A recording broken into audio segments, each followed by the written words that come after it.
शहाजीराजे 4 वर्ष विजयपुरात आदिलशाही हिरांच्या नजरेच्या टप्प्यात राहिले होते. शिवरायांची मात्र या गोष्टीमुळे अडचण होऊ लागली होती. आपण स्वराज्याचा विस्तार करण्यासाठी लगतचा आदिलशाही मुलूक कब्जात घेऊ लागलो तर विजयपुरात राहणारे आपल्या वडिलांना पुन्हा कैदेत टाकले जाईल अशी भीती वाटत असल्याने जवळजवळ शहाजीराजे विजयपुरात असेपर्यंतच्या काळात शिवरायांना त्या दृष्टीने काहीच करता आले नाही. अर्थात या काळात कुठे एखाद्या गावात पाण्याची दुर्भिक्ष असली तर नजीकच्या नदीला बंधारा बांधून ते पाणी अडवणे, कुठे तलाव खोदणे, मेहनती शेतकऱ्यांना शेतीसाठी सरकारी भूखंड देणे, चोर दरोडेखोरांना जबर शिक्षा देऊन लोकांचा त्रास कमी करणे, निपक्षपाती न्यायदान करून अपराध्यांना शासन करणे हे शिवरायांचे कार्य चालूच होते.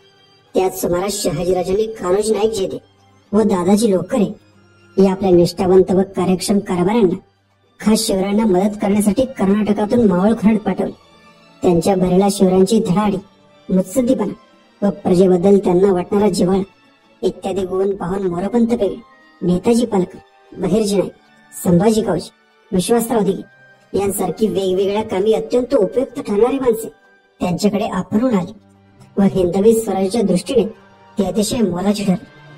3-4 वर्षात शिवरायांनी आपल्या वडिलांच्या सुरक्षेच्या दृष्टीने राज्य विस्तार केला नाही, पण त्यामुळे स्वराज्य विस्ताराची शिवरायांची हौस पेटली असा आदिलशहाचा समज झाला. आता शहाजीराजांना मुलुकगिरीसाठी कर्नाटकात पाठवायला हरकत नाही असा विचार करून त्याने त्यांची कर्नाटकात रवानगी केली. इकडे स्वराज्यलकच्या जावळी त्याच वेळी वेगळा प्रकार घडू लागला.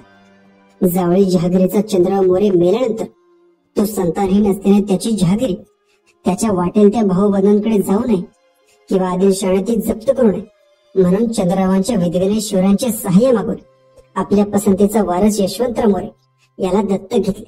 त्यामुळे तो जावळीचा चंद्रराव बनला व तो शिवरायांशी चांगले वागू लागला. पण 3-4 वर्षात डोक्यात सत्तेची वैभवाची धुंदी चढून तो शिवरायांना तुच्छ मानू लागला. कुठे त्यांच्या राज्यातील गुन्हेगारांना आसरा दे, कुठे त्यांच्या राज्यातल्या एखाद्या पाटलाची जमीन हडप व कुठे एखाद्याची मुडकी उडव अशा खोड्या तो काढू लागला. ही गोष्ट कानी पडताच शिवरायांनी त्याला हे प्रकार ताबडतोब थांबवून आपल्या भेटीस येण्याचे व न आल्यास परिणाम भोगण्यास तयार राहण्याबद्दलचे पत्र पाठवले.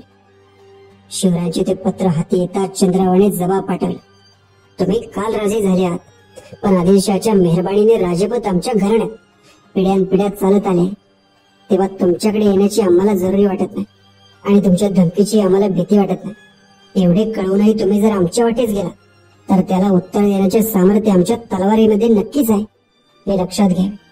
उर्मट चंद्ररावांचा हा उद्धट जवाब वाचून शिवरायांचे पित्त खवळले. त्या कृतज्ञ चंद्ररावाला जिवंत ठेवणे स्वराज्याच्या दृष्टीने धोक्याचे आहे असे कान्होजी जेधे व संभाजी कावजी या आपल्या सहकार्यांना सांगून दुसऱ्याच दिवशी शिवराय आपल्या घोडदळ पायदळासह जावळीकडे निघाले. जावळी खोऱ्याची माहिती मावळ्यांना होतीच, त्यामुळे त्या खोऱ्यात घुसताच त्यांनी चंद्रराव मोराला चहूबाजूंनी घेरले. चंद्ररावापाशी घोडदळ पायदळ अगदीच कमी नव्हते, त्यामुळे महाराजांना त्याच्याशी महिनाभर झुंज द्यावी लागली. पण या अवधीत चंद्ररावाचे बहुतेक सैनिक गारद झाले. मुख्य म्हणजे त्याच्या लढवया कारभारी व आधारस्तंभ हणवंतराव मोरे हाच संभाजी कावजीच्या तलवारीला बळी पडला. मग मात्र उरलेल्या सैनिकांचे धैर्य खचल्यामुळे ते वाट फुटेल तिकडे पळू लागले. याप्रमाणे धन्यावर पराभवाची काळेकुट्ट छाया पडलेली स्पष्ट दिसत असतानाही एक निष्ठावंत झुंजारवीर मात्र आपल्या मुठभर सैनिकांसह शिवरायांच्या सैन्यशक्ती जीवाच्या कराराने लढत होता. पण स्वतः चंद्ररावाने पळ काढून रायरीचा गडाचा आश्रय घेतल्याने जावळीच्या रणधुमाळीचा शेवट झाला व तो वीरही लढायचा थांबला. त्याचे नाव होते मुरारबाजी देशपांडे. महाराजांनी आपल्या काही सैनिकांना मुरारबाजींच्या केसालाही धक्का लागू न देता त्यांना आपल्या नजरेखाली ठेवण्यास सांगितले व ते काही सैन्यांसह रायरीच्या गडाकडे गेले.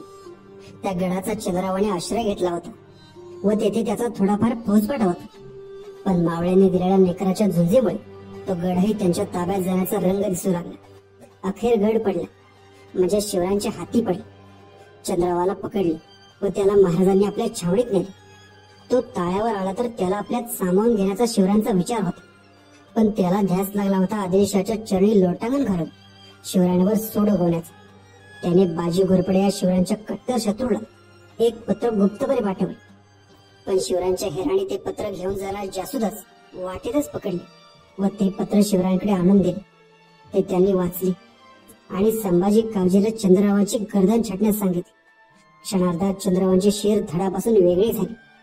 त्यांचेच नव्हे तर त्याच्याच वळणावर गेलेल्या त्यांच्या 2 मुलांचाही संभाजी कावजींनी बापाकडे पाठवून दिले. रायरीचा गड हाती येताच शिवरायांनी त्याचे नाव रायगड असे ठेवले. त्याच्या आसपासचे सोनगड, चंद्रगड, मकरंदगड असे इतरही 4-5 गड आपल्या ताब्यात घेतले. जावळी खोऱ्यातीलच एक डोंगर मर्दानी बिजाशीत उभा होता. त्याच्या माथ्यावर जर गड उभा केला तर तो शत्रूंपासून अत्यंत सुरक्षित राहील असा विचार करून त्यावर गड बांधण्याची जबाबदारी शिवरायांनी मोरोपंत पिंगळे यांच्यावर सोपवली. त्याच्या खर्चासाठी धनाची चिंता करण्याचे कारण नव्हते, कारण त्याला पुरून उरेलसे धन शिवरायांना मयत चंद्रावंच्या राजवाड्यात मिळाले होते. त्यामुळे मोरोपंतांनी गड बांधण्याचे काम ताबडतोब हाती घेतले. याच गडाचे नाव शिवरायांनी प्रतापगड असे ठेवले. जावळी स्वराज्यात सामील झाल्यामुळे स्वराज्याचे क्षेत्रफळ आता पूर्वीच्या दुप्पट झाले आणि त्यांचे सहकारी आनंदून गेले. मग युद्धात पराक्रम गाजवणाऱ्या आपल्या सर्व सहकाऱ्यांचा व सैनिकांचा सन्मान करून शिवरायांनी जावळी, रायगड व इतर किल्ले यांच्या कारभारासाठी व रक्षणासाठी अधिकाऱ्यांच्या नेमणुका केली. प्रत्येक ठिकाणी शिबंदी ठेवली. आता परतीच्या मार्गाला लागण्याची तयारी सुरू झाली असता शिवरायांनी मुरारबाजीला आपल्याकडे बोलावून घेतले. खालच्या मारेने आपल्यासमोर येऊन मुजरा करून उभ्या राहिलेल्या मुरारबाजीला शिवराय म्हणाले, मुरारबाजी, तुमची स्वामींवरील निष्ठा व आमच्याशी लढत असताना तुमच्या अंगात सरलेली वीरश्री पाहून आम्ही थक्क झाले.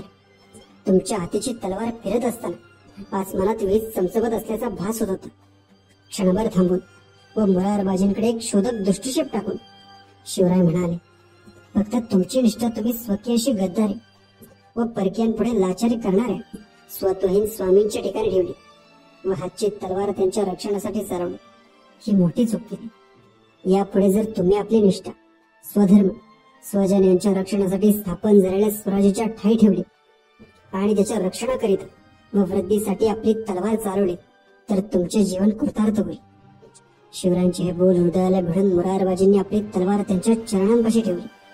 मग त्यांना मुजरा करून ते सद्गदित स्वरात म्हणाले, महाराज, माझ्या कुलस्वामिनीला स्मरण सांगतो की यापुढे ही माझी तलवारच नव्हे तर मी स्वतःलाही स्वराज्याच्या कार्यास समर्पित करीत आहे. आपण मला आपले मानाल व माझ्यावर कोणत्याही तलवारीचे काम सोपवावे. मी ते प्राणपणाला लावून पार पाडेल. मुरारबाजींच्या या आश्वासनाने शिवरायांना अतिशय आनंद झाला. मग ते आपले काही सहकारी, सैनिक व मुरारबाजी यांच्यासह राजगडाकडे निघून गेले.